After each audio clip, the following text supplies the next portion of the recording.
How's it going, guys? It's Richie from Sick Day, and today we're going to talk about re-waxing your surfboard. So you need three things. Obviously, you need the surfboard, you need some wax, and something to get the wax off. Now, they have wax scrapers that you can actually use, but I just like to use these cards, old cards, credit cards, companies trying to sell you cards, whatever you need to get the job done. So if you surf a lot like me and refrain from re-waxing your board, it ends up looking like this. This looks so bad. So this is like months of wax, putting wax on top of wax. There's even sand in here. So it's very obvious that I need to change this up. And believe it or not, this kind of looking surfboard looks more common in the surf world. You see a lot of guys with dirty surf wax on their board.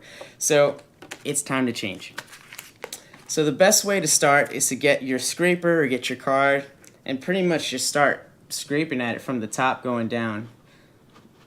You'll notice you can get a nice little line going.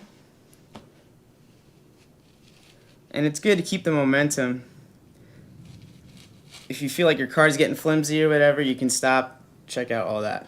That just came out right now. So this process kind of takes a long time, but we're going to hack at it, and I'm going to fast forward for you guys, and we'll see you when it's all cleaned up.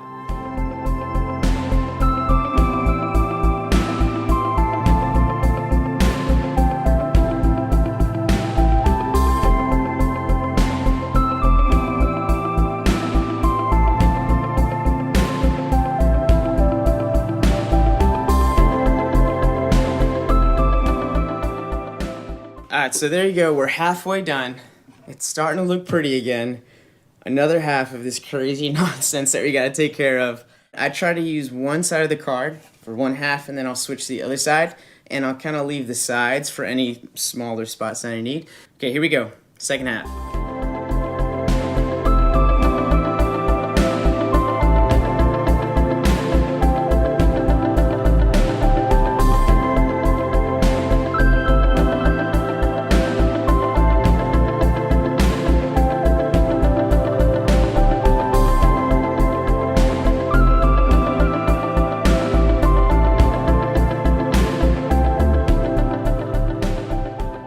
Alright, so now after about 15 minutes, I'm finally almost done, back to its original color.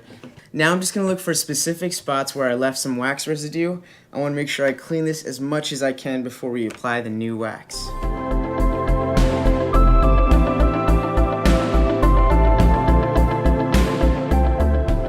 Alright guys, so that's good enough for me.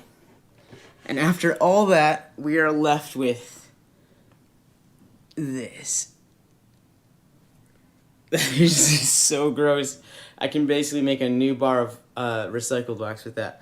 Now I'm throwing that away, and we're gonna get ready to apply our new wax. So there are different brands. Right now I'm using Mr. Zog's Sex Wax. Make sure you get the right water temperature for where you live, or else the wax is gonna come right off. Now really quick, before I apply this, I'm gonna get a little paper towel, wipe it down, and get it as clean as I can. Alright, there you go. Now we're going to start applying the wax. I make sure to do two different coats. The first coat I do is kind of like a zigzag formation. And then the second one, I'm going to do circles all around to make sure I cover all the gaps. This ensures that there's a generous amount of wax, and then it keeps your board leveled all throughout. Now we're going to start to use this crisscross application. We're going to do one side first and come back down doing the other side. So I'll do one in the middle so you guys can see really well. Pretty much is going to look like that.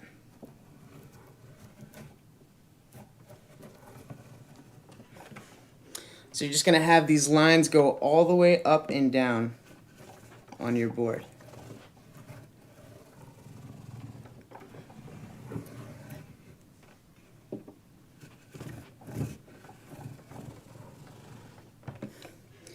You get it all the way down, and then you go the other way.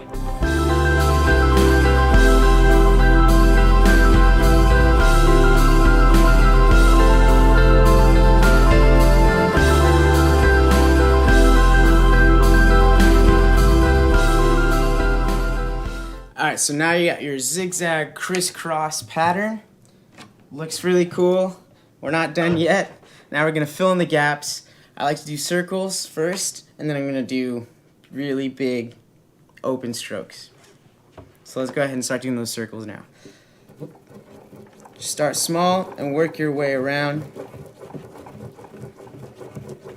making sure you're covering every area, applying same amount of wax to each side.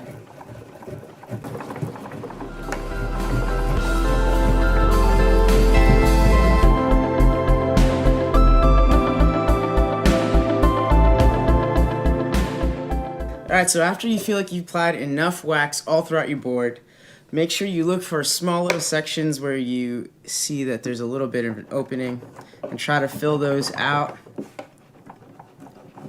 I also like to make sure I put a good amount of wax where I know my feet are usually placed.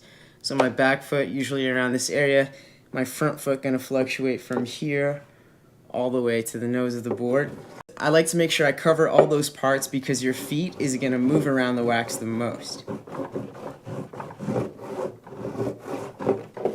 Especially in those sections where you're pushing down or moving your foot. And last, I like to do a nice line on the edge of the surfboard. This intentional line ensures that whenever you're holding the board, you're not going to slip off when you're trying to pop up or do something with your hands. It's happened before.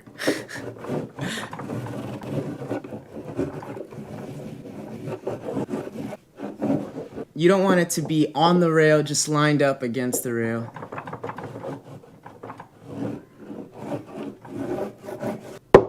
Alright, there you go. You got a nice, fully waxed surfboard ready for the next swell. Be sure to check out Sick Day, the online store. If you're in Wellfleet, come into the shop, grab some wax, some fins, even if you need a board, we got you covered. Looking forward to seeing you guys, and I hope you have a sick day. Peace.